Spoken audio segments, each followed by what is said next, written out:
Santos Americanos. Olá, seja bem-vindo aos Santos Americanos. Eu sou César, do perfil Decas Web, e hoje vamos falar a respeito da estreia do América no Campeonato Mineiro e a vitoriosa campanha americana na Copinha, mesmo com o vice-campeonato. Mas antes de começar com o tema dessa semana, não deixe de se inscrever no nosso canal do YouTube, mesmo que esteja nos ouvindo por uma das plataformas de podcast em que o programa está disponível. Deixe também o seu like, comentário ou sugestão. Nos acompanhe nas redes sociais do @Santos Americanos no Instagram e Facebook, ou @SantosAmericanos sem o A no Twitter, ou nas redes sociais do Marcão do Castelo e Decas Web. Se você puder ajudar com a manutenção deste canal, o nosso Pix da Caixa Econômica Federal é o podcastsantosamericanos@gmail.com. Para receber notificações dos próximos episódios, é só clicar no sininho do YouTube ou da sua plataforma de podcast preferida. E para conversar comigo sobre esses temas, o grande, o enorme Marcão do Castelo. Tudo bem, Marcão? Fala, César Decas Web, torcida americana, de volta. Hoje é o 20º episódio dos Santos Americanos, o terceiro da segunda temporada. Inclusive, reforçar os nossos ouvintes que acessem os episódios anteriores, até os novos ouvintes, né? Até para entender um pouco mais da proposta dos Santos Americanos, nosso podcast. Feliz pela vitória grandiosa, né? Goleada no Campeonato Mineiro, na estreia do Campeonato Mineiro. Vamos falar alguma coisa da Copinha também, o que a gente vê como possibilidade de aproveitamento no time titular em termos de jogadores. Agradecer aí o feedback de alguns torcedores da nossa participação dos Santos Americanos nas coletivas do América, e tem sido muito interessante a gente poder, de alguma forma, ter uma opinião fugindo das perguntas óbvias da imprensa mineira. Então, mandando um abraço aí para Mel Mesquita, você vai falar de alguns ouvintes nossos, e vamos tocar o barco aí. Vamos falar do América, que é o que interessa. Sim, vamos agradecer então aos Santos ouvintes americanos que deixaram mensagem para a gente no nosso canal no YouTube, o Adolfo Parense, Sofá Americano, o Bruno Alves Valverde, do podcast Coração Verde e Branco, o Carlos Eduardo Rocha, o Flávio Azevedo, o Gilmar NFL, Henrique Figueiredo, José Alves Aguiar, o Jairo Viana do Decadentes, o Lúcio Melo, o Marcos Neto, o Roberto Lopes de Oliveira Neto, o Rodrigo de Medeiros Batista, Sérgio Souza, e a todos aqueles que interagiram com a gente pelas redes sociais. Se você quiser ter o seu nome citado ou lembrado no próximo programa, basta comentar ou sugerir algum tema no nosso canal do YouTube ou nas redes sociais do @Santos Americanos. Marcão, vamos começar então falando primeiro da Copinha, né? O América essa semana conquistou o vice-campeonato enfrentando o Palmeiras na quarta-feira. Infelizmente o título não veio, mas como a gente abriu o programa, foi uma campanha vitoriosa que a gente pode tirar muitas lições, mas principalmente muitos frutos, né? Muitas revelações, muitos bons nomes a serem aproveitados no futuro próximo, não é isso? Foi uma grande campanha do famoso DNA formador do América, e aí particularmente eu falo hoje DNA formador com letras maiúsculas, com a perspectiva de aproveitamento de alguns jogadores. Espero que essa transição, eu entendo que o Mancini até em uma coletiva falou que está de olho na nossa categoria de base, mas respeitando o momento, que essa transição tem que seguir algumas etapas. Ele é o profissional do futebol, né? Ele está convivendo, ele acompanha diretamente o dia a dia do América e da base, mas nós como torcedores, muitas vezes a gente quer que essa transição seja um pouco mais rápida, né? E a gente bate muito na tecla do Arthur, né? Porque a lateral direita, já comentamos em vários programas anteriores, da dificuldade do mercado de ter um lateral de qualidade. O Arthur é uma dessas peças. Mas o tema é a Copinha. E a campanha foi brilhante. Perdemos só a final para o time do Palmeiras, foi o bicampeonato do Palmeiras, mas eu fiquei muito orgulhoso da maneira como a campanha foi construída, com jogos, com modelo de jogo interessante, agressivo, o time não se intimidou, e como já se passaram aí 2 dias da final, acredito que vale a pena a gente destacar jogadores que podem ser aproveitados efetivamente no time titular. Não vou falar time titular, mas o elenco principal, né, do time profissional. Até linkando com algumas deficiências que a gente vê atualmente, né, César? Eu queria também ouvir a opinião dos nossos ouvintes. Coloquem nos comentários se concorda ou não, e você também, César, mas partindo do pressuposto que o nosso problema de ataque é crônico, né, ao longo das últimas temporadas, e em que pese as contratações do Dadá, do Matheus, né, renovação de contrato aí dos nossos atacantes, eu vejo os 3 homens de frente que jogaram a copinha muito valiosos, sabe? São diamantes que a gente tem que ir lapidando ali, né? São joias que precisam ser lapidadas. O Adson já jogou o ano passado no Campeonato Mineiro, você vê que o futebol dele já evoluiu, por isso que é importante não queimar a etapa, né? E saber lidar com cada momento do jogador. Mas eu já vi uma evolução dessa copinha em relação ao Campeonato Mineiro e a copinha do ano passado, assim, absurda. O Luan, que fez 3 gols contra o Santos, um jogador forte, rápido, bom finalizador. Bom cobrador de falta também, né? E isso, bom cobrador de falta. E o Renato, né? Renato Marques, se não me falha a memória, que a memória depois de 50, você já viu, mas... esses 3 homens de frente, e pensando em ataque e gols com a América, tem esse problema crônico, como eu disse segundos atrás, esses 3, cara, eu vejo, tem que subir e ser aproveitado ao longo do Campeonato Mineiro, sabe? E a volância, que é a deficiência também do elenco do time profissional. Nós temos o Juninho, o Alê e o Lucas Cal, que é muito questionado pela torcida do América. O Zé Ricardo a gente não sabe até hoje o que aconteceu. E aí você vê o Breno e o Matheus Fernandes também, né? O sobrenome dele, se não é Matheus Henrique ou Matheus Fernandes? Desculpa, galera. Matheus Henrique. Então, jogadores bons volantes, marcam bem, sabem jogar jogando e fazem gol. Então, assim, pensando em aproveitamento, produtividade, possibilidade de desenvolvimento e as limitações que ainda temos no elenco principal, eu vejo esses 5 como boas promessas, vamos dizer assim, para serem utilizados no Campeonato Mineiro. Não sei a sua opinião. Sim, com certeza. É bom lembrar, Marcão, que a Copa São Paulo de Futebol Júnior, né, a Copinha, teve esse ano 128 clubes. O América... Copão, né? Não é copinha, é copão. É o antigo campeonato brasileiro, né? Na época tinha mais time do que jogador, né?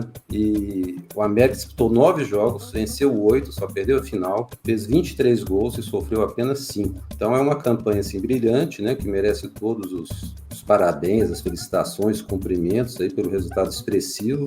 O América sofria há algum tempo com um problema que não sabia se ele revelava jogador ou se ele disputava campeonato. E nos últimos 2 anos, especialmente, o América conseguiu fazer as 2 coisas, embora o time profissional ainda não reflita os jogadores que ele lançou, né? A gente teve o caso aí, a gente já comentou aqui nos programas anteriores, o Gustavinho foi emprestado, o Casalberto foi emprestado, os que ficaram, como Rodriguinho e Arthur, por enquanto ainda não tiveram grandes oportunidades no time titular, né? Fazem pequenas participações, mas esse time de 2023 da Copinha, que é um time que é uma evolução do time de 2022, né? Praticamente são os mesmos meninos, né? E que chegou à semifinal em 2022 mesmo com jogadores em idades inferiores, vamos dizer assim. Exatamente. E foi campeão, não foi exatamente esse grupo, foi campeão mineiro ano passado, esse ano, uma bobeira, foi vice-campeão mineiro, na verdade foi o ano passado, né? Toda vez a gente confunde quando tem virada de ano, a gente faz uma pequena confusão. Mas perdeu o título de 2022, assim, numa última partida que era imensamente melhor do que o time de azul, e fez uma campanha brilhante, e assim, eu destaco não só a evolução técnica, mas principalmente tática desses meninos. É impressionante como é que o América tem uma organização dentro de campo, diferentemente que a gente vê de muitos times, até times profissionais, de jogadores perdidos em campo, sem saber exatamente qual é a função, sem saber aproveitar o potencial de cada um. E eu fiquei impressionado, antes de mais nada, com essa organização tática do América, né? Mesmo tendo perdido o técnico para o Vasco no ano passado, o trabalho que o Myron César, não é isso? Que assumiu, deu continuidade, o time melhor do que o ano passado. Pode ser fruto da evolução dos jogadores, mas também o time está muito, muito certinho. Sobre os jogadores, Marcão, eu acho que, tirando o Luan Campos, que é um jogador mais encorpado, eu vejo ainda o Adson, é lógico que é craque, um menino muito bom, mas pelo tipo físico dele, e foi uma coisa que eu vi o Mancini comentando, ele ainda é um jogador franzino, né, para entrar no time profissional já como titular.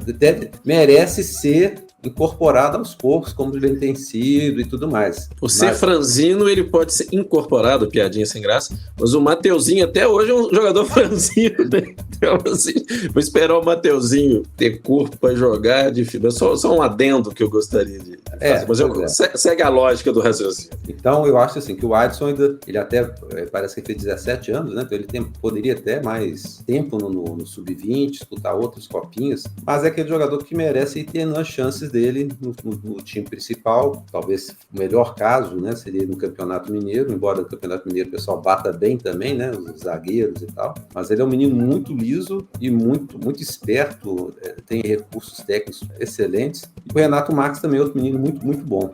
O Cássio, que é o goleiro, né, também é um goleiro que eu sempre faço críticas, né, ao Jori, e você vendo o Cássio, você vê a diferença, mesmo, deve ter uma diferença de uns 8 anos, pelo menos, de um para outro, como o Cássio é esperto, como o Cássio tem elasticidade, como ele tem reflexo. Lógico, tem um monte de defeitos, né? Saída de bola, jogada com os pés e tal, lançamento e tal, ele não, né? Tem que aprender. Mas debaixo formação, né? Jogador de formação. Isso, mas debaixo do gol ali, é um menino muito bom, que merece ser aproveitado, ser integrado, né? Nós temos aí, por exemplo, o Cavicchioli, que já está com uma certa idade, daqui a uns anos, né? Talvez uns 2, 3 anos, ele já para de jogar bola. Cola um Cássio desse num goleiro como o Cavicchioli, que parece ser um cara muito inteligente, o cara poderia ajudar, né? Mesmo os técnicos de goleiro do América, né? Também poderiam ajudar a acelerar essa evolução do Cássio. Então, esses 4 jogadores em especial, eu gostei muito. É um time que tem o Matheus Henrique, como você citou também, que é muito bom, mas eu acho que desses todos, pelo porte físico, eu acho que o Luan Campos é o que está mais pronto para subir e para ter mais oportunidades, apesar de gostar muito mais do Adson tecnicamente do que o Luan. Não, concordo com você também. É questão de porte físico, obviamente que no profissional você precisa ter, né, para jogar no mesmo nível, apesar de não ser o ponto fundamental. Agora, eu vou fazer um pedido também para a torcida do América, quem for torcer o nariz pode torcer, é ter paciência, né? Porque muitas vezes nós cobramos o aproveitamento de jogadores da base, em que pese algumas vezes eles entrarem e não renderem, a torcida já começa a cair de pau, já começa a perder a paciência num espaço de tempo muito curto. Então, já que estamos enaltecendo a campanha, enaltecendo os jogadores, pedindo um aproveitamento ou uma integração ao elenco principal, quando eles forem escalados, tem um pouco de paciência. Eu até citei no último programa, e talvez a minha fala não tenha ficado a melhor possível. No seguinte aspecto, nós tivemos paciência com jogadores cabeça de bagre, e aí eu tenho que lembrar do Ribamar, especificamente. Você gosta do Ribamar? Todo programa você lembra do Ribamar. Ninguém lembra mais do Ribamar, mas você adora lembrar do Ribamar.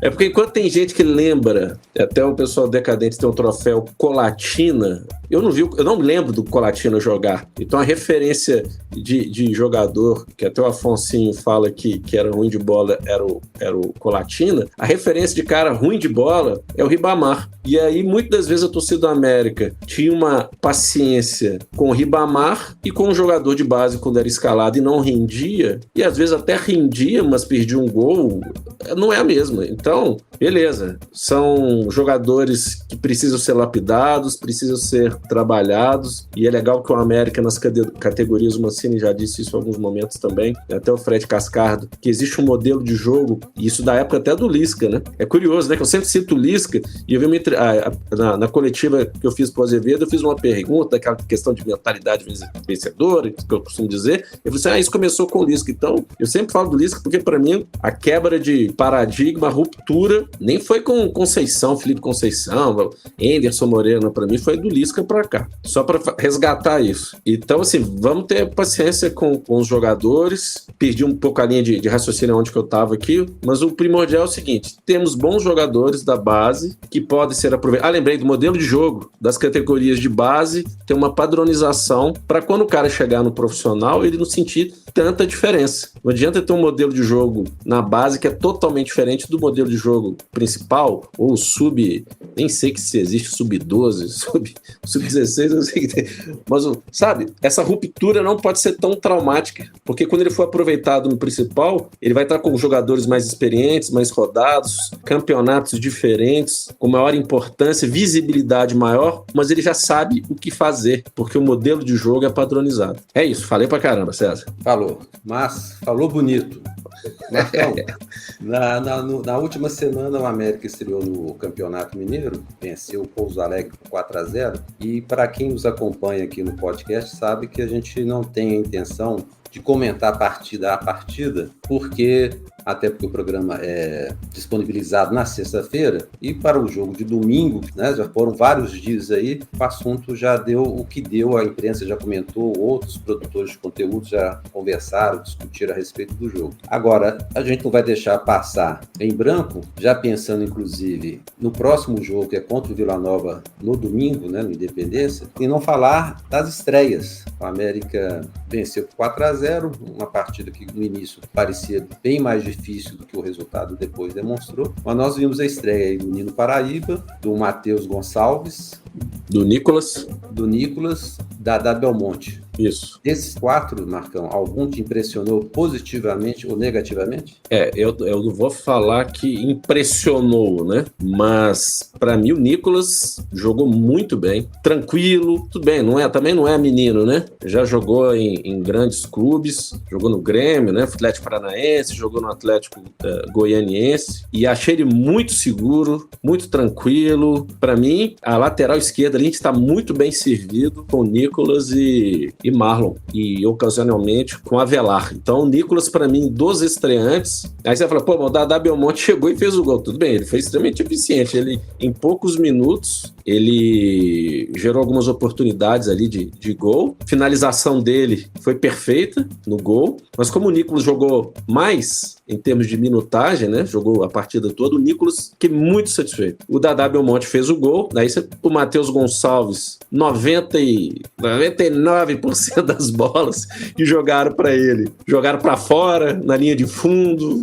né? Assim, todos os lançamentos que o Alê fez, não vou falar o Benítez, mas principalmente o Alê, todas as bolas que o Alê jogou, lançou pro Matheus Gonçalves, não acertou nenhuma o Alê, nenhuma. Então as bolas que chegaram até ele foram horríveis, mas uma especificamente saiu o gol do Juninho, ele colocou na cabeça do Juninho. Então o Matheus Gonçalves, para mim, ainda é uma interrogação. Nicolas, para mim, fiquei muito satisfeito. E o nosso amigo Nino Paraíba, ele me deu uns sustos, assim, me lembrou muito o Patricão, cruzando, ele errando cabeceio, furando, então ele demorou ali O Nino, apesar de ser o jogador mais experiente que estreou, foi o que mais tempo demorou para entrar no jogo. Ele demorou uns 15 a 20 minutos ali para entender.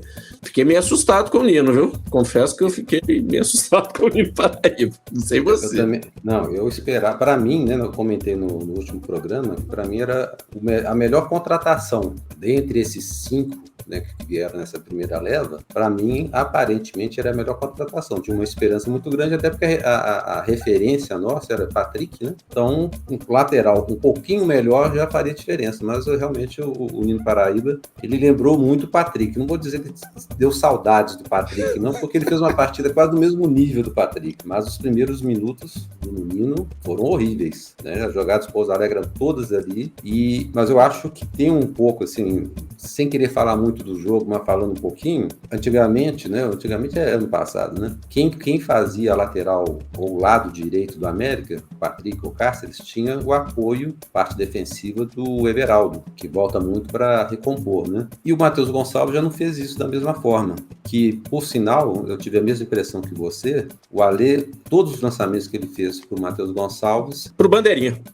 Lançou muito à frente, porque deve ter falado para ele, falou, o Matheus Gonçalves é um cara muito rápido. Você viu aquele vídeo dele lá no Paraguai, ele correndo de ponta a ponta, o cara, né, usa Bolt do futebol, né? E aí mandaram a bola para ele sempre muito à frente. Então o Matheus Gonçalves ele não estava voltando, talvez com uma instrução do Mancini de jogar mais avançado daquele lado, não voltar e tal. Eu sei que o Nino Paraíba ficou sozinho daquele lado ali e ele passou um bom aperto até que o América acertasse, até que o Pouso Alegre também, depois do gol principalmente, ficou meio perdido, né? E aí o Nino Paraíba fez um jogo daí em diante médio, né? Não é que ele melhorou, não, é porque o Pouso Alegre não deu mais trabalho para ele ali, não conseguia fazer jogadas que levassem perigo ao América. O Nicolas, como eu comentei inclusive no Twitter, para mim realmente foi o melhor dos estreantes. Muito bom jogador, e é incrível, né, a diferença, né, de qualidade técnica do lado esquerdo agora do América com o Marlon e Nicolas, e do outro lado tendo o Nino Paraíba e o Arthur. Vamos ver como é que ele vai voltar da seleção,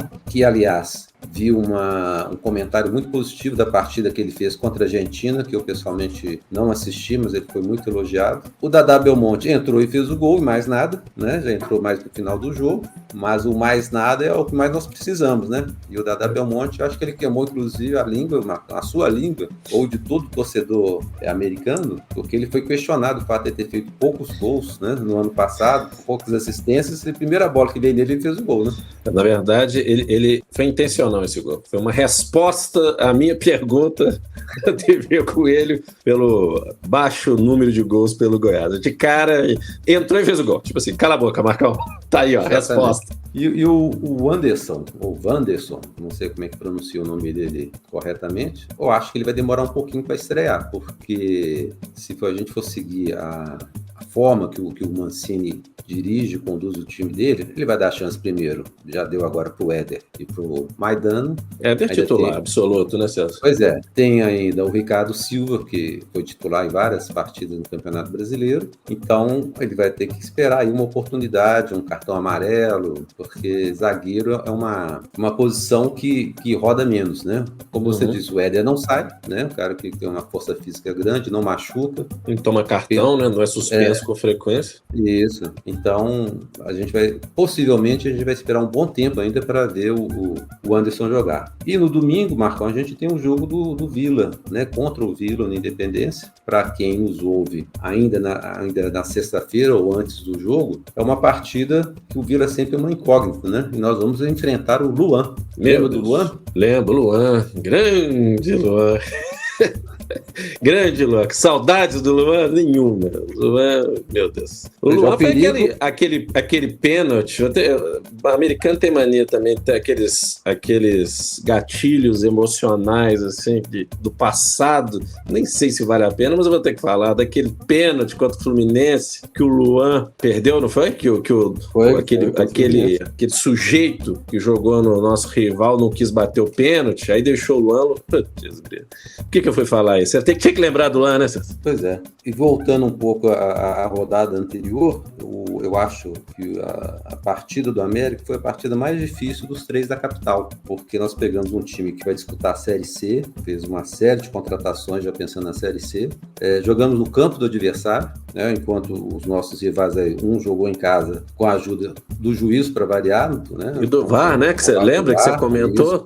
Antes era 11 e mais 3, né? Os bandeirinhas, o juiz. Agora tem mais a turma do VAR. Então eles estão jogando agora com quase 22, né? Porque aí fica complicado, né? E o time de azul jogou fora de casa, sofreu um sufoco danado. Então me parece assim que realmente aquilo que a gente conversou na semana passada, no episódio anterior, de que o América é favorito, tem-se uma grande chance de se concretizar, porque foi o time que teve o resultado mais expressivo, né, de toda a rodada, mesmo enfrentando um time, como eu disse, né, da Série C, com o calendário todo do ano em aberto aí para ser disputado, com alto poder de investimento, considerando que vai disputar uma Série C, né? Então foi uma vitória bastante expressiva.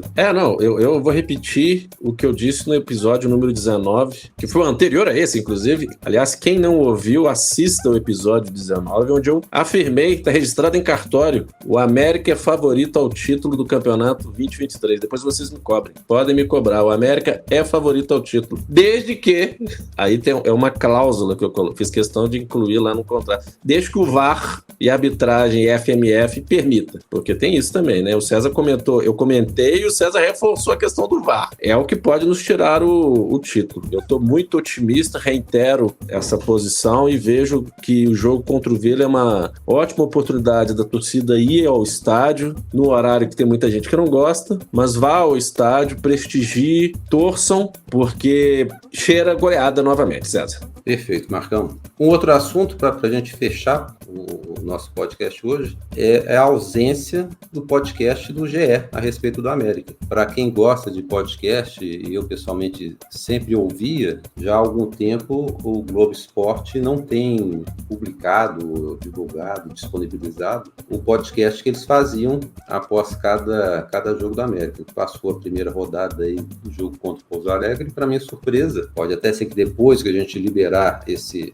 nosso episódio, eles liberem o deles também, mas o podcast GE América, que era muito bem feito, né, com o pessoal muito legal comentando sobre a América e tal, parou de ser disponibilizado. Não sei se isso é fruto de uma mudança de postura, se isso vai só acontecer só durante o Campeonato Mineiro, volta para o Campeonato Brasileiro, mas eu acho que vale a pena comentar, porque a gente sempre reclama do tratamento diferenciado negativo que dão para o América. Pode parecer choro nosso, choro do torcedor americano, mas mesmo a gente tendo um crescimento nas mídias americanas, de torcedores americanos, isso não nos impede de reclamar um maior espaço na mídia tradicional. Inclusive, depois de muita reclamação, é que a Globo resolveu transmitir a partida do América contra o Palmeiras na Copinha por causa da pressão que foi feita, porque se fosse o time dos nossos rivais, com certeza eles transmitiriam assim, na maior facilidade. E o jogo ia ser transmitido para São Paulo e não ia passar para cá. E acabou que a Globo teve que ceder e transmitiu, obviamente, para Belo Horizonte, né? A possibilidade de título era grande. Independente disso, o América fez uma campanha espetacular, como a gente já citou no início do podcast, e não pode ser esquecido, né? O torcedor americano não pode ser esquecido, o América não pode ser esquecido, colocado de lado, enquanto outros times com campanhas piores, em momentos piores, foram lembrados e tiveram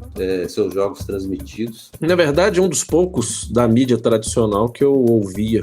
O resto, para mim, é resto. Mas é lamentável, mas não me surpreende. Lamentável, mas não me surpreende. Vamos ver se vai ter uma sequência aí, uma continuidade do que foi feito ano passado. Mas é aquilo que você bem disse. Na contramão desse movimento de espaço menor na mídia tradicional, os produtores de conteúdo do América dando show nas coletivas, novas produções de conteúdo, entrevista com os gestores do América, que a mídia aproveita para gerar notícia, porque são preguiçosos também, mas eu não quero dar moral, não. É lamentável, mas eu espero, é um dos poucos que eu acompanhava, César. Se você disse, eu também vou assinar embaixo o registro em cartório. E aproveitando aí a sua participação nas coletivas da TV Coelho, Marcão. Da nossa participação, Santos Americanos. Sim, nosso enviado especial, Marcão do Castelas Entrevistas, né? É interessante que, para quem não acompanha as entrevistas da TV Coelho, né, ou não conhece os bastidores dessas coletivas, é impressionante como para determinadas entrevistas tem uma pessoa da imprensa esportiva mineira participando da entrevista. Se não fossem os produtores de conteúdo do América, seria assim ridícula, né, a entrevista, porque quem ouviu, por exemplo, a entrevista coletiva do Mancini após o jogo contra o Pouso Alegre, percebeu que o único repórter que estava presente na coletiva do Mancini pós-jogo era o Adilson Martins, da Rádio Itatiaia, que a gente critica muito, né? Mas o único presente era o Adilson, né? E outras coletivas aí, se não fossem os produtores de conteúdos do América, as entrevistas seriam daí para pior. E no dia que o Adilson deixar de ir, a Itatiaia parar de entrevistar, acompanhar, né? Ficar também transmitindo à distância pela televisão, não vai ter entrevista, não vai ter pergunta. Então é muito importante, e ainda bem que a assessoria de imprensa do América, né, percebeu isso, né, e passou a convidar os americanos mesmo para participar das entrevistas, que por sinal o nível de perguntas é muito elevado, né, muito melhor do que aquelas perguntinhas manjadas, né, de alguns repórteres de campo. Então estão de parabéns todos os produtores de conteúdo e o América por ter cedido esse espaço para a torcida. Mandar um abraço. Vou mandar um abraço para o Enio Lima, que eu gosto do Enio Lima. De Montes Claros, nós que temos raízes do norte de Minas, um abraço para o Enio Lima. A gente reclama da Itatiaia, mas a gente gosta muito do Enio Lima, que é um cara sensacional. O Adilson Martins, que agora está cobrindo a América desde o ano passado. O Emerson Romano também. Então, a crítica que a gente faz à imprensa, normalmente é direcionada aos órgãos de imprensa, não às pessoas, né? Isso aí. Mas, Marcão, além de mandar um abraço para o Enio Lima, vamos mandar um abraço também para o Afonso Celso Raso, que fez 90 anos, embora eu acho que o Afonso Celso nem sabe que existe o Santos Americanos, talvez nunca vá ouvir, né, essa felicitação que nós estamos mandando, mas o Afonsinho, um americano super importante, né, um cara que realmente participou da história da América, para vocês terem uma ideia, o América fez 110 anos e o Afonsinho fez 90, então ele acompanhou, ele conhece toda essa história da América, tem um museu em casa, é um dos poucos que realmente guardou a história da América, tem verdadeiras relíquias na casa dele, pelo que a gente vê, né, em outros vídeos, que a gente infelizmente não teve a oportunidade de conhecer, mas de qualquer maneira, um grande abraço para Afonsinho, é um cara que foi um dos que carregou a América nas costas durante muito tempo e merece o nosso parabéns. Bom, por hoje é só, queremos agradecer a todos aqueles que nos acompanharam e escutaram. Se você gosta de nos ouvir, compartilhe o link deste programa com outro torcedor americano que ainda não nos conhece e aproveite para deixar o seu like ou curtida. Um abraço a todos e Marcão, até a próxima semana. Até a próxima, galera. Aquele abraço!